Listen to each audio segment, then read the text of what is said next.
Bonjour à toutes et à tous, nous allons voir aujourd'hui dans cette vidéo comment coudre un poignet sur un sweatshirt. Nous sommes donc sur des matières élastiques et nous allons surtout voir comment faire une finition pour qu'à l'intérieur du poignet, nous n'ayons pas les marges de couture qui ressortent. La méthode que je vais vous montrer ici est valable quel que soit le haut, que ce soit un sweatshirt, un gilet, etc. Tant que c'est en matière élastique. Ce sera une pose différente si vous faites un poignet de chemise en coton, par exemple, bien entendu. Vous pouvez utiliser la même méthode si vous faites un bas de jogging dans le pantalon, donc pour avoir cet empiècement qui permet de resserrer le bas du pantalon. Tout ce qu'il faut, bien entendu, c'est que votre matière soit élastique, que vous preniez une chute de jersey ou de tricot, ou que vous preniez un bord-côte tout prêt. Je vois régulièrement dans les magazines ou dans des livres de couture que la manche est cousue au reste du vêtement à plat, c'est-à-dire ouverte, et pas en tube.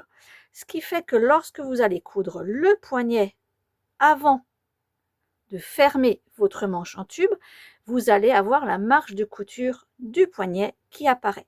Je vous montre ça. Lorsque vous avez votre poignet ici et que votre manche est à plat, vous allez fermer votre poignet envers contre envers et coudre la partie la plus longue sur le bas de votre manche.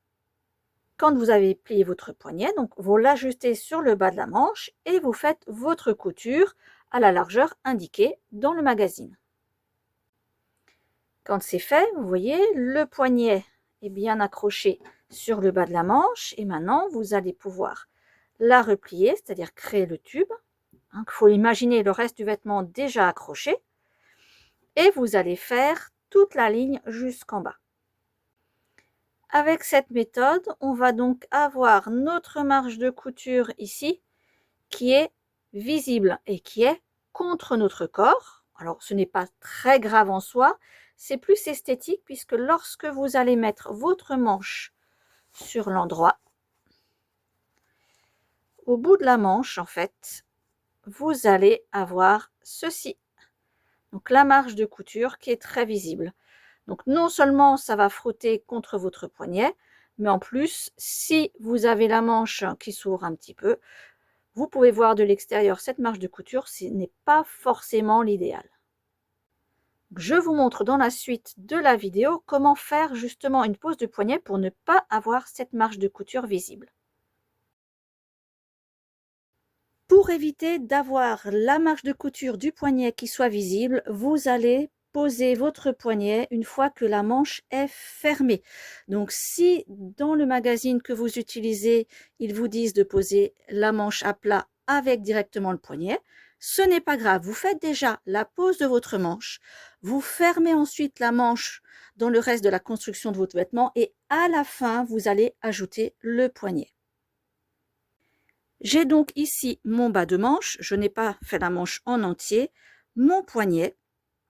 Je vais déjà fermer ma manche en tube et nous allons voir comment gérer justement ce poignet car nous allons aussi le fermer à l'avance. Ma manche est fermée, je peux la mettre de côté, je vais m'occuper du poignet. Et on a ici donc ce creux. Nous allons refermer la partie creux contre l'autre partie avec le creux et faire une couture ici en respectant la marge demandée sur votre ouvrage, donc 1 cm, 1 cm et demi. Et en fait, on crée le poignet qu'on va ensuite mettre sur le bout de la manche. J'ai fait la couture de mon poignet. Maintenant, je vais le retourner sur lui-même, c'est-à-dire envers contre envers. Je rapproche mes deux bords coupés ici du haut du poignet. Je vais les mettre vraiment bien bord à bord, comme ceci. Et vous voyez que ma marge de couture, elle va être cachée entre mes deux épaisseurs de tissu. Donc cette marge de couture, vous pouvez aussi la mettre bien à plat, surtout si votre tissu est épais. Si vous travaillez avec un molleton, quelque chose qui va prendre un peu d'épaisseur. Et vous préparez comme ceci votre poignet qu'on va pouvoir maintenant placer sur la manche. On voit bien ici la différence entre la méthode avec la marge de couture à l'intérieur et ici la marge de couture qui ressort. Donc vous comprenez maintenant pourquoi je vais privilégier cette méthode à gauche par rapport à la méthode là. Donc, comme je vous ai dit plus tôt, vous pouvez très bien faire votre montage de manches à plat comme indiqué dans votre magazine. La seule chose qu'il faut faire, c'est faire la pose du poignet tout à la fin, une fois que votre manche est fermée. Pour mettre le poignet sur la manche, vous mettez votre manche à l'endroit et nous allons glisser notre poignet sur la manche.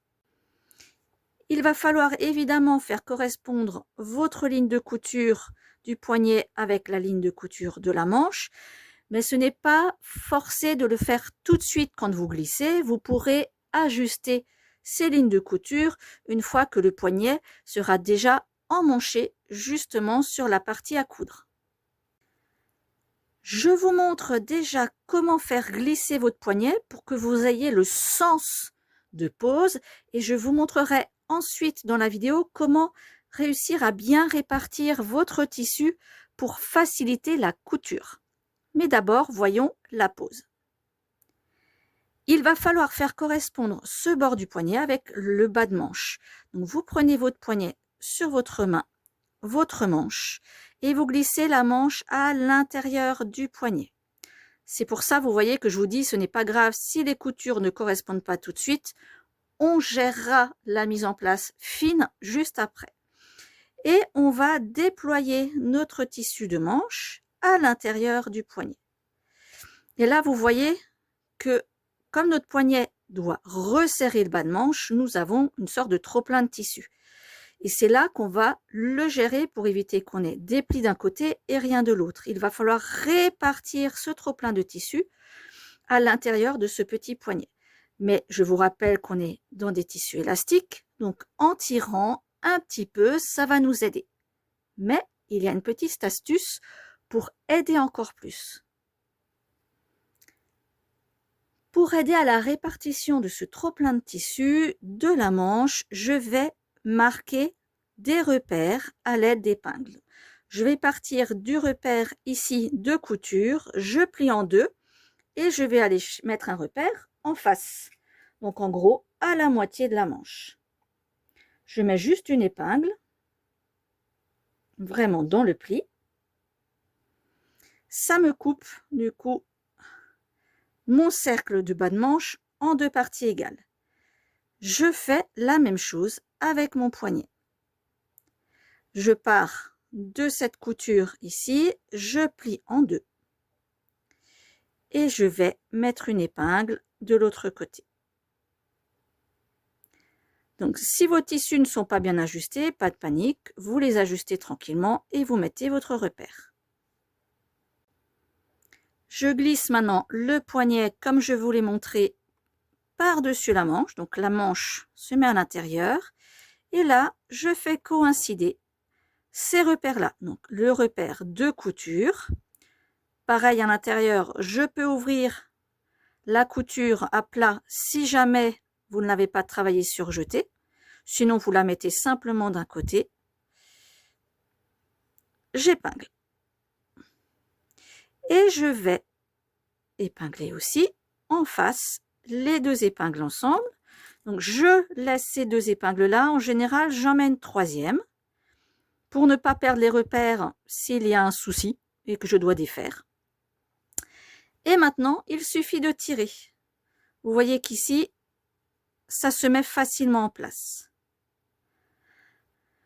Pour les personnes qui ont suivi ma vidéo sur la pose de la bande d'encolure sur un t-shirt, en fait, c'est la même méthode, sauf que la bande d'encolure de t-shirt, j'avais rajouté des repères au quart aussi. Il y avait vraiment 4 épingles de repères parce que la bande était très grande. Ici, comme on travaille sur un petit bout de tissu, je n'ai pas besoin de multiplier ces repères et surtout, le trop-plein de tissu est vraiment minime. Donc, ça va. Si quand vous tirez, vous avez du mal à mettre en place tous vos tissus bien un en face de l'autre. Prenez le temps et si vous avez envie, vous pouvez faufiler rapidement autour. Là, ça va tout seul, donc je rajoute simplement des épingles de maintien.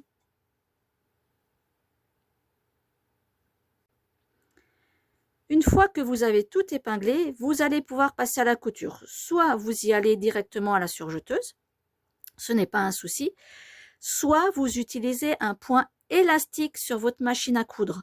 Un simple point droit finira par casser puisque ici nous avons de la tension à chaque fois que nous passons la main à travers notre manche.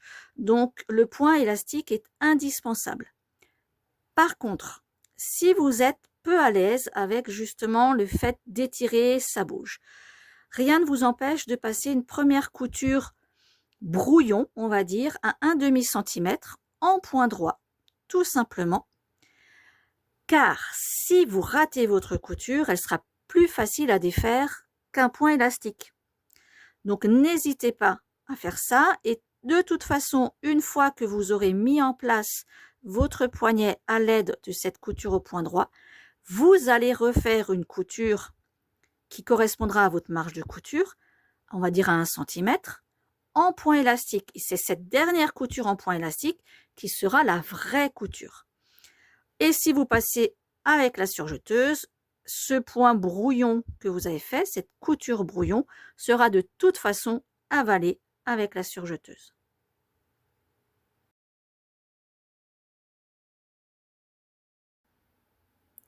La question qui se pose souvent, c'est comment réussir à passer ce tout petit tube pour la couture sous la machine. Sur certaines machines, on peut enlever le plateau et finalement obtenir un plateau tout étroit sur lequel on va pouvoir glisser notre poignet en étirant un petit peu le tissu. Ben, vous voyez là, ce n'est pas le cas. Donc, comment faire? Pour pouvoir passer facilement sous le pied, je ne vais pas chercher à mettre mon tissu à plat comme ceci. Pourquoi? Tout simplement parce que je ne vois pas ce qui se passe en dessous. Donc, je vais privilégier une position où je vois tout mon morceau de tissu et je vais venir coudre en fait à l'intérieur. Je lève mon pied, je pose à la mesure demandée. La position sera la même si vous passez à la surjeteuse. D'habitude, je fais ça directement à la surjeteuse. Ici, pour un confort pour la vidéo, je passe par la machine standard. Et je vais travailler en cousant vraiment petit à petit, centimètre par centimètre. Et vous voyez, j'écarte bien mon tissu et je vais faire le tour. Donc cette méthode, elle est valable que vous travaillez sur un sweatshirt pour bébé, donc tout petit, vous allez devoir tirer plus et vous avancez vraiment tout doucement. Dès que vous n'avez plus de souplesse sur votre tissu, vous arrêtez, vous repositionnez, vous tirez vers vous.